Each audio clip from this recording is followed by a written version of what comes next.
Hello, everybody. It's Fernando Labastida with another episode in the speaker preview series for the UX AI Summit. I am so happy to introduce our closing keynote speaker, Hope Koch. She's the professor holding the Godfrey Sullivan Chair in Information Systems and Business Analytics at Baylor University. And her closing talk is on hope, human opportunity, and a period of exponential change.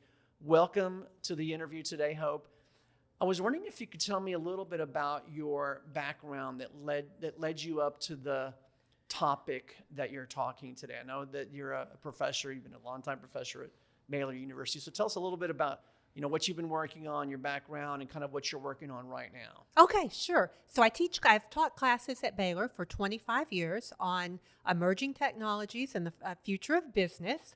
I've been at this since the internet was the emerging technology. So I always try to know what the latest technology is, because my goal is that if I teach all business students, and if they can learn what the latest technology is, it'll put them one step ahead for the job market. Exactly. And then, of course, so that, given that mindset, given that kind of mission, you've really taken to AI, and you're really sort of like on the cutting edge with that. Tell us a little bit about your philosophy, because I know we spoke offline. We were at a Starbucks the other day, and we were talking about this, and that's why you were so perfect as the closing keynote for the UX AI Summit. But tell us a little bit about like what you're working on right now and your philosophy around AI and humans. Okay, so I think we're kind of all a little torn about AI right now. Like on one side, we are super excited about what it can do, but then at the same time, we're also terrified.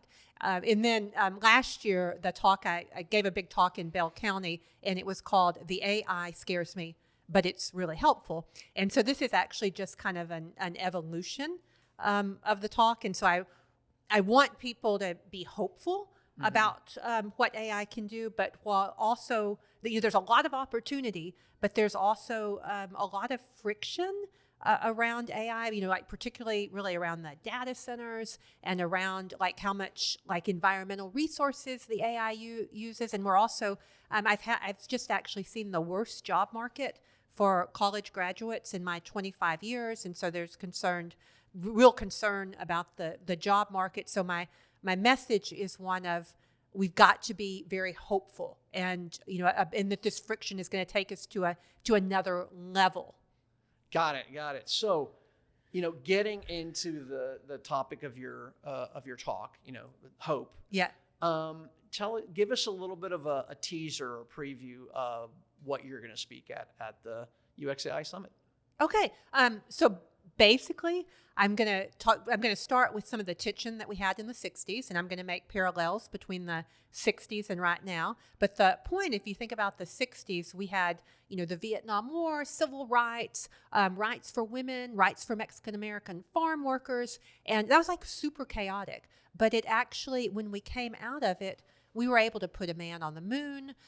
We had DARPANET, which was the early internet. We also had rights where a lot more people could go to school and get jobs. And so I'm making a big parallel that, it feels like a lot of tension right now and a lot of friction, but it's going to, with our help, it's going to raise us all to a new level. And then I'm actually going to give specific examples. We're going to actually build an AI agent live. So I'm going to show, I want to kind of hear from folks to understand what they'd want an agent to do. So we'll build one that can help like the businesses that'll be there. Mm-hmm. That's fantastic. And I think that, that's really kind of like the spirit of the summit anyway, is like, we don't want to have gurus who, they make a living speaking about this stuff. We want people who are in the trenches doing the practical stuff. And I think that's fantastic that you're going to do a demo on this. But so, for those people who might be seeing this and they don't exactly know what an agent is, maybe they're just barely starting to use ChatGPT, to ask questions. Explain what an agent does and the power that it unleashes for people. So absolutely. So this year, 2026, is the year of agents. Mm-hmm. And basically, if you think, I think where'd you go on vacation this year? I went to Ixtapa at the beach. Okay. And probably when you went on the vacation, you had to book a hotel room. You may have had to fly somewhere, may have had to get a rental car, may have had to set up your snorkeling expedition and all your different tours. And so the best idea of an AI agent is that you would have an agent that could do all of those things for you. And that's actually where we're going with society. We're going to all have multiple agents working for us. But if you're building AI agents right now, you are super advanced because most people are not even using ChatGPT. Right. And I've also heard about people, in fact, I saw an org chart where they had actually placed in the org chart people and then AI agents. And so now what they're kind of doing is, and this is not to kind of feed into this frenzy of fear of AI is going to replace the jobs, because I also saw recent statistics that companies that are fully leaning into AI are actually hiring more people. Yeah. But what I think that explains is kind of what you said, is an AI agent is kind of like a head count in a way, something that does something for you. It's not software, it's head count. Right. Yeah. Right. And so the agent that I'm gonna build with the MBAs on Friday is going to be an AI agent that looks for jobs for you, and which is your MBA. You need to pay attention to the job market, and so the demo is going to be, let's say the MBA wants to live in Dallas and they want a job like financial analyst or some sort of analyst. It's going to go out actually every day and look at open job listings in that area. And then it's going to look at Glassdoor rankings to kind of see if this is a good place to work. And then it's going to give the top 10 jobs to apply for, kind of ranked in order of kind of what the person's preference would be. That's fantastic. So you're actually going to be teaching these MBA students how to build this agent, right? We're going to do it live in an hour session on Friday. Okay, fantastic. And so, again, talking offline, in your closing keynote at the UXAI Summit, that's going to be about 4 p.m. Yep. You're also going to build an agent live as well, right? Yes, and I actually need to hear from the people of Waco and people attending the summit on what would be a helpful agent. So, because that way I can know the audience and build something that would be helpful for the people in the audience. Okay, that's great. So, you heard it here. Hope Cook, a professor at Baylor University, our closing keynote, is going to build an agent live, and we need your input. We need everybody watching this, everybody who's going to be attending, to tell us what you would like Hope to build during her talk. So that is wonderful, Fernando. Yeah, if there's a place where they can put in the comments, I will read all those comments and use that to determine the agent we're going to build. Okay, that's fantastic. What are some of the most creative agents that you've seen so far, either from students or small businesses that you work with? And I know you work a lot with women-owned businesses as well. So tell us about some of the really cool or surprising agents you've seen people make. So I can just kind of give you some just basic examples, because we are still pretty early in the agent space. But the one my students built in January, and then just big shout out to Joshua Bean with Baylor's Digital Libraries, because he's the one that brought all this to us. But think of it, we built an agent that took on a personality.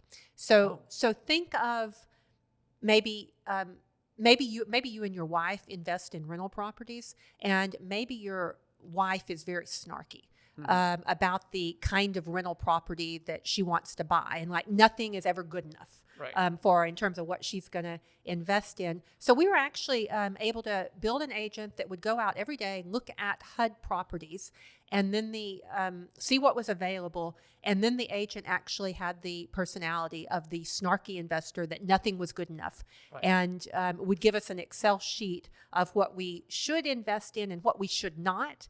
And then recommend what we would invest in. So I thought that was a good example, but I'm going to spend this week building more agents.